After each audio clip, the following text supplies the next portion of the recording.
రాష్ట్ర వ్యాప్తంగా వర్షాలు దంచుకొడుతున్నాయి. ఎడతెరిపి లేకుండా భారీ వర్షాలు కురుస్తున్నాయి. మరో 3 రోజుల పాటు ఇదే పరిస్థితి ఉంటుందని వాతావరణ శాఖ స్పష్టం చేసింది.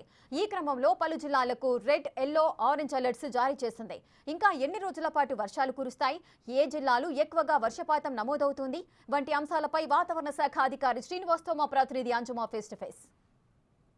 తెలంగాణ రాష్ట్ర వ్యాప్తంగా విస్తారంగా వర్షాలు కురుస్తున్నాయి. ఈ రోజు నుంచి మరో 2-3 రోజుల పాటు కూడా తెలంగాణ రాష్ట్రంలోని అన్ని జిల్లాలలో తేలికపాటి నుంచి మోస్తరు వర్షాలు, అక్కడక్కడ భారీ నుంచి అతి భారీ, అత్యంత భారీ వర్షాలు కురిసే అవకాశం ఉన్నట్లుగా కూడా వాతావరణ శాఖ పేర్కొంది. మరి ఏ జిల్లాలకు ఏ అలర్ట్స్ జారీ చేశారు ఏంటి అనేది కూడా తెలుసుకుందాము.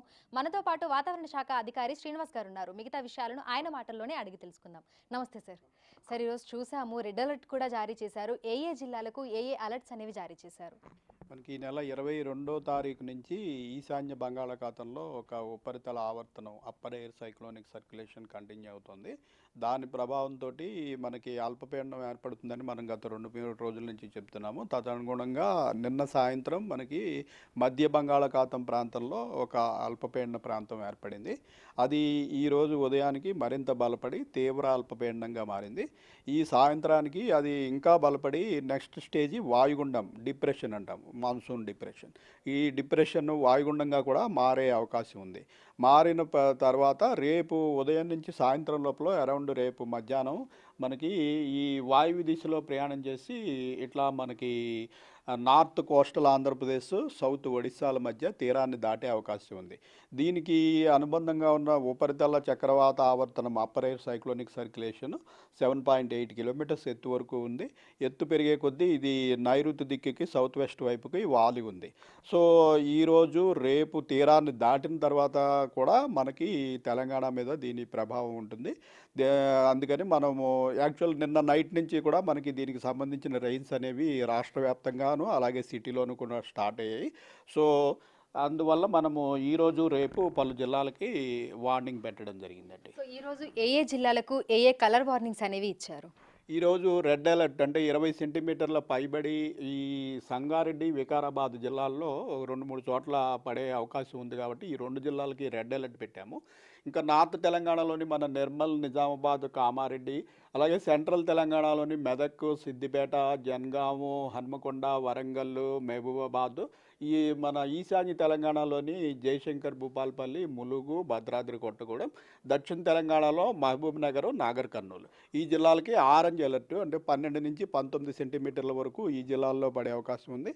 రాష్ట్రంలోని మిగిలిన అన్ని జిల్లాలు, మన సిటీలోని 3 జిల్లాలతో కలిపి మిగిలిన అన్ని జిల్లాల్లోనూ కూడా ఎల్లో వార్నింగ్ అంటే మామూలు భారీ వర్షం 7 నుంచి 12 సెంటీమీటర్స్ వరకు పడే అవకాశం ఉందని ఈరోజు వార్నింగ్ పెట్టడం జరిగింది. అయితే అంటే ఓవరాల్గా డే వైజ్గా చూసుకుంటే ఈ విధంగా కలర్ వార్నింగ్స్ అనేవి ఇస్తున్నారు. అదేవిధంగా నౌకాస్ట్ కూడా రిలీజ్ చేస్తున్నారు. అంటే ప్రతి 3 గంటలకు ఒక బులెటిన్ కూడా రిలీజ్ చేస్తున్నారు. సో అందులో కూడా మనకి ఆ 3 గంటలలో ఏ జిల్లాలలో ఎంత మేరకు వర్షపాతం నమోదయ్యే అవకాశం ఉంది అని తెలుపుకుంటూ ఇస్తున్నారు. సో అందులో మనకి హైదరాబాద్ని ఆరెంజ్ కలర్ వార్నింగ్ కూడా ఇవ్వడం జరిగింది. సో అంటే రెండింటికి డిఫరెన్స్ చెప్పగలుగుతారా? మనకి ఇక్కడ ఎల్లో వార్నింగ్ అంటే ఏమిటంటే 24 అవర్స్లో అంటే ఈరోజు 8:30 నుంచి రేపు 8:30 వరకు మనకి meteorological day starts at 8:30 and ends at 8:30. So ఈరోజు మార్నింగ్ 8:30 నుంచి రేపు 8:30 వరకు 24 గంటల పీరియడ్లో మనకి 7 సెంటీమీటర్స్ దాటి రెయిన్ పడేటట్టయితే 7 నుంచి 12 సెంటీమీటర్ల లోపు పడేటట్టయితే మనము ఎల్లో వార్నింగ్ పెడతాం. వేరేజ్ నౌకాష్లో వచ్చేసి మనకి ఎవ్రీ 3 అవర్స్కి అది యాక్చువల్గా అక్కడ ఉన్న మన క్లౌడ్ మాస్ మనం రాడార్ స్క్రీన్లో చూస్తూ దాని యొక్క ఇంటెన్సిటీని బట్టి అక్కడ పెడతాము. అక్కడ ఏంటంటే మనకి 7 సెంటీమీటర్స్ పడుతుందని కాదు, ఆ స్పెల్ ఈ 3 గంటల్లో పడే స్పెల్ భారీ వర్షం స్పెల్ అంటాం అనమాట. ఆ స్పెల్ని బట్టి దాని ఇంటెన్సిటీని బట్టి అక్కడ ఒక గంటలోనే 2 సెంటీమీటర్లు 3 సెంటీమీటర్లు పైబడి పడుతుందంటే అక్కడ కలరు దాన్ని బట్టి మారుస్తారు. అదేంటంటే షార్ట్ పీరియడ్, ఇది 24 అవర్స్కి, అది తేడా. సో 20 సెంటీమీటర్ల పైన మనకి వర్షపాతం నమోదైతే మనం రెడ్ కలర్ వార్నింగ్ని కూడా ఇస్తూ ఉంటాము. మరి ఆయా జిల్లాల్లో ఉన్నటువంటి అధికార యంత్రాంగాన్నే కానీ లేదంటే రైతులను, ప్రజలను ఏ విధంగా అప్రమత్తం చేస్తున్నారు? ఇప్పుడు మనం 23వ తారీఖు నుంచి కూడా 25కి మనకి అల్పపీడనం ఏర్పడుతుంది, వాయుగుండం ఏర్పడుతుంది అని కూడా రెగ్యులర్గా తెలియజేస్తున్నాం. నిన్న మనకి యాక్చువల్ సిస్టమ్ ఏర్పడిన తర్వాత కూడా మళ్ళీ సంబంధిత జిల్లా కలెక్టర్లందరికీ. ఎందుకంటే ఈరోజు, రేపు మొత్తం మనం 33 జిల్లాలకి భారీ వర్ష సూచన ఉంది. కొన్ని జిల్లాలకు ఆరెంజ్, కొన్ని జిల్లాలకి రెడ్, కొన్ని జిల్లాలకి యెల్లో వార్నింగ్ ఉంది. సో అన్ని జిల్లాల కలెక్టర్లకి, పోలీస్ యంత్రాంగానికి, అలాగే state disaster management authority, national disaster management authority, అలాగే మన ఇండియన్ రైల్వేస్, ట్రాన్స్పోర్ట్ డిపార్ట్మెంట్లు, ఎలక్ట్రిసిటీ డిపార్ట్మెంట్లు వీరందరికీ కూడా అలర్ట్లు పంపడం జరిగింది.